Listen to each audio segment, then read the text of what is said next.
Três grandes artistas da DC nos últimos tempos, mais um prêmio Eisner, mais um simples fato de um deles, ou até mesmo dois, eu ainda não sei, serem brasileiros, o que temos, um enorme hype, foi Ellen de Winterhall.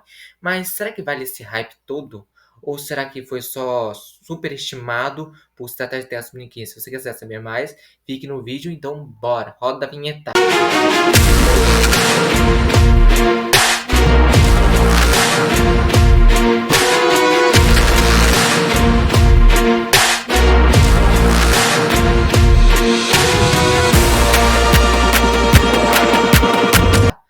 Tá, para começo de conversa, antes de começar o vídeo, eu queria que vocês deixassem like, se inscrevessem e deixassem o hype. Não sabe como é que esse hype ajuda o Nerd pelo livro. Então, vamos começar aqui para a nossa review. Para começo de conversa, o que se trata Edwin de Horn? Edwin de Horn é um quadrinho que lançou esse ano, se não estou enganado, e que foi indicado, não só foi indicado, mas ganhou o prêmio Eisner de melhor arte pela Bilquis Evelyn, nossa, é meio difícil, mas uma indicação a Harvey, que é o segundo prêmio mais importante, né, a categoria de melhor quadrinho. Mas melhor quadrinho eu acho uma palavra um pouquinho forte. É um quadrinho ruim? Não, em hipótese nenhuma é um quadrinho ruim, é um quadrinho excelente. Mas por que eu estou dizendo isso? Porque teve algumas ressalvas. O Mantel foi bom, foi um 4 estrelas. Mas eu ainda tenho algumas ressalvas em relação a alguma coisa. Principalmente a protagonista, que é a própria Ellen de Windhorn. Tá, para entendermos isso mais, vamos ter que ir para a parte da história. Vai, o que vai falar Ellen de Windhorn? Ellen de Windhorn é uma HQ sobre essa menina, Ellen, que é uma garota muito problemática, um garoto que, tipo assim, fuma, bebe, fala muito boca suja mesmo. E ela ela é resgatada de uma prisão por uma cuidadora chamada Lilith, que é quem narra a história. Aí o que acontece, basicamente, essa menina Ellen, ela vai para a mansão Windhorn, que é uma enorme mansão que pertence ao avô dela, que é pai do pai dela. O pai dela se suicidou há pouco tempo, ou seja, ela tá vendo um trauma gigantesco aí. E aí ela meio que levada para essa mansão, para a casa do avô dela, né? Para a mansão do avô dela, onde aconteceram várias coisas, incluindo um mundo fantástico, sim. E basicamente o que acontece? Basicamente a história vai se focar principalmente nas intrigas dentro dessa casa, principalmente entre a Ellen e a Lilith. O que eu posso dizer mais sobre isso antes de a gente folhear?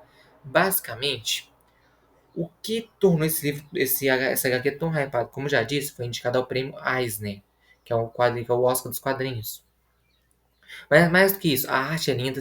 Sim, a arte da Bilquis Evelyn é muito bonita. Isso deve ser, vocês vão ver mesmo quando a gente for folhear. Mas por que eu acho que o hype desse aqui foi um pouquinho exagerado? Sinceramente, a única coisa, eu achei a obra boa, no entanto. Porém, a única coisa que me deixou um pouco aqui das ideias foi a própria protagonista. A Ellen, ela meio que tenta fugir desse estereótipo da menina boazinha, a menina perfeita, né? Pra não evitar ser uma Mary Sue. Aí acontece, basicamente ela é uma menina meio chata, muito problemática, meu tempo principalmente pra Lilith. Na verdade, deu dó da Lilith esse tempo todo que eu vi o quadrinho. Deu dó da Lilith, porque a mulher é a única que se importa com a Ellen no quadrinho inteiro. E ela é tratada que nem lixo pela Ellen, pelo avô da menina e pelo mordomo da casa, que é outra figura que eu acho um pouquinho irritante. Aí, basicamente, o que acontece? Basicamente, vai se isolar aí vai matar, mas logo depois começa a aparecer o avô dela, né? O avô dela, uma coisa que eu acho importante entrar é que o pai da Evelyn, aquele que se desviveu, ele era escritor, né? Inclusive, isso aqui tá uma das inspirações da saga aqui, que é o Robert Arvin Howard. Aí o que acontece? Basicamente, o pai dela era um grande escritor, só que não teve reconhecimento em vida, o que levou ele a meio que se desviver, vamos dizer assim.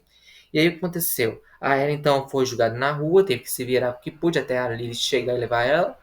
E basicamente esse é um grande trauma que percorre o livro inteiro. A gente vê até umas questões envolvendo o avô dela, que também tem um certo problema lá com o filho, né? E basicamente a história é essa, né? Aí com o passar do tempo vai acontecer algumas coisas. Por exemplo, tem uma hora que a Ellie meio que vê o avô dela com um animalzinho. É um animalzinho fantástico, sabe? Acho que o nome dele é Fleune, alguma coisa assim.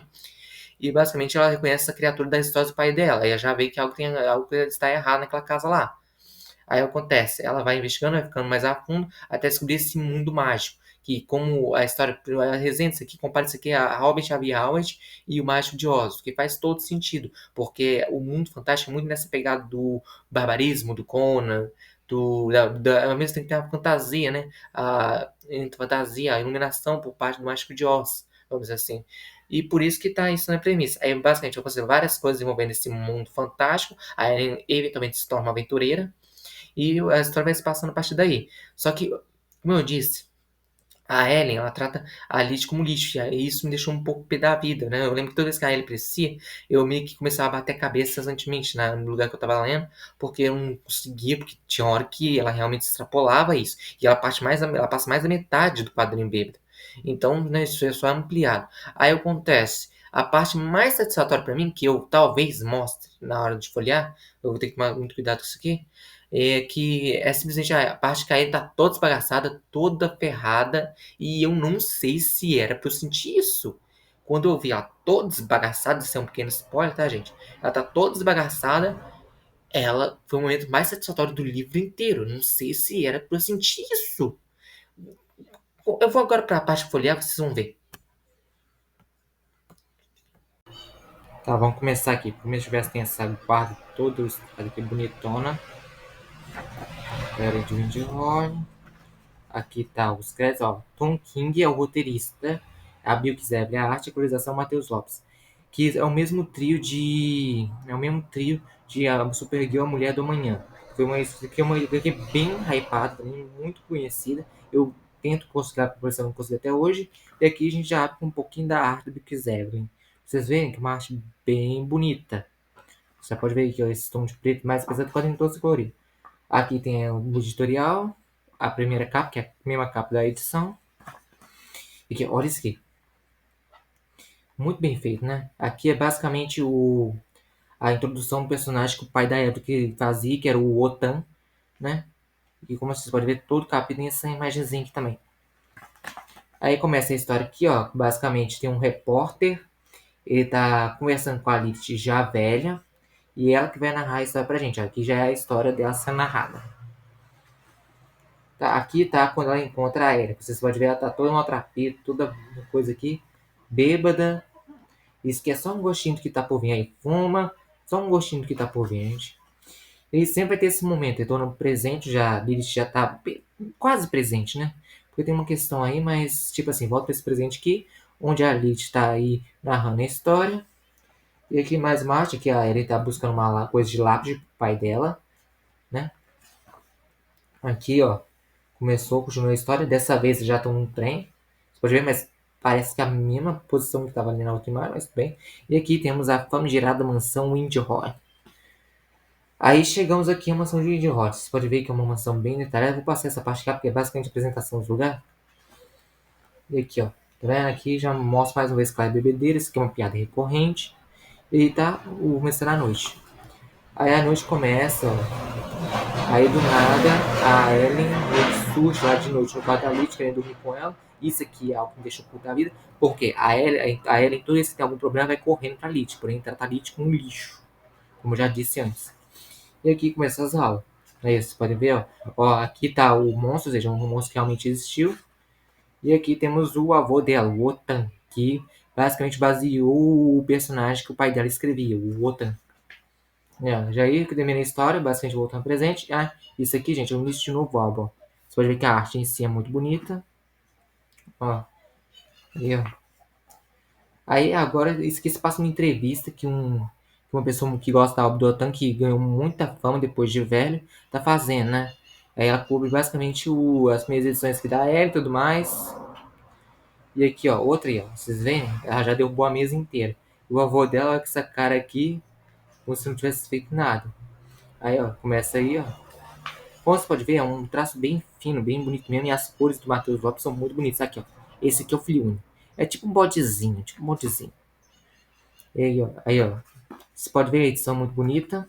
Ah, uma coisa que eu quero mostrar é que a edição tem esse hot stamp dourado aqui, ó. Que eu acho bonito. Tem na guarda aqui também, ó. Tem aqui na lombada também, ó. Pra ficar bonito na estante quem curte.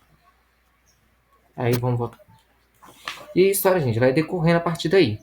Ó, você pode ver, ó. Aí, ó. Essa parte que é uma das poucas partes que eu gostei. Que é basicamente ela fica mexendo na coleção do avô, que é um lugar proibido. E quando o avô dela descobre isso, ele fala: bora pra uma aventura, garota. Basicamente é isso, ó. Sempre tem essas artes aqui mostrando o início de um novo capítulo, né? De um novo arco. Ó. Sempre tem essas imagens aqui mostrando um novo capítulo. Aqui ela volta toda animada porque quase morreu. Eu não entendo por que isso, mas essa menina quase morreu e ela tá achando a coisa mais melhor do mundo. E ela vai narrando a história, gente. É basicamente isso. Já deu pra notar bastante sobre a arte. Essa bruxa que é muito legal também, é um detalhe muito interessante. E basicamente essa é a arte de Eren de Winterhall. Se vocês quiserem mais conteúdo no canal, dê like, se inscreva e bora!